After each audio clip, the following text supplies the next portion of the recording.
राज्यांत कांय वाठारांनी लोकांचे उदकाक लागून बरेच हाल चल्ल्या। पिवपाक लेगीत उदक मेळना जाल्यार पीडब्ल्यूडीचे कृपेन व्हाळांतल्या पायपलायनींतल्यान हजारांनी लिटर उदक व्हांवून गेल्ल्याचे पळोवपाक मेळटा। पळयात पेडणेच्या भगवती देवळा कडलो सरकारी झरो दाखयता आमचो रिपोर्टर संदीप कामुलकर। तुम्ही पळयता हांगासर पायप सुटलेले आसा आनी कितली पायपां आसा, सगळो घुसपागोंदळ आहा हांगा पायपांचेर। आणि जर ही सगळी पायपां जर पळयली जाल्यार तुमकां कळटलें हांगासर पेडण्यान कितें घडटालें।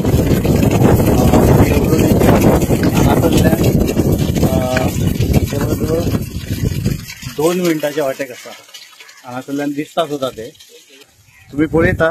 पण हे उदक हे अशें वयता, हांगासर कितली पायपां लायलेली आसा, कोणाक लायलेली आहा काय कळना। थंयच्यान आतां हे पेडण्या सारखे हे आतां देवूळ तुमकां दिसता भगवतीचे, तेच्या फाटल्यान बरोबर आसा। आणि हे जे कितें घडलां हांगासर पायपां पळोवपाक गेले जाल्यार खूब पायपां आसा। खंय व्हरता उदक तेच दवरता। डिपार्टमेंट पळोवंक गेल्यार हांगाच्यान 2 मिनटाचे वाटेक आसा। हांगासरल्यान म्हाका दिसता ते च्या घेवपाक कितले फावट येता, म्हाका दिसता तांकां दिसना, कारण तांकां च्याच दिसता, उदक दिसना अशें दिसता। गोवा 365 खातीर संदीप कामुलकर, समरिता खणगांवकर आणि अरुण नाईक।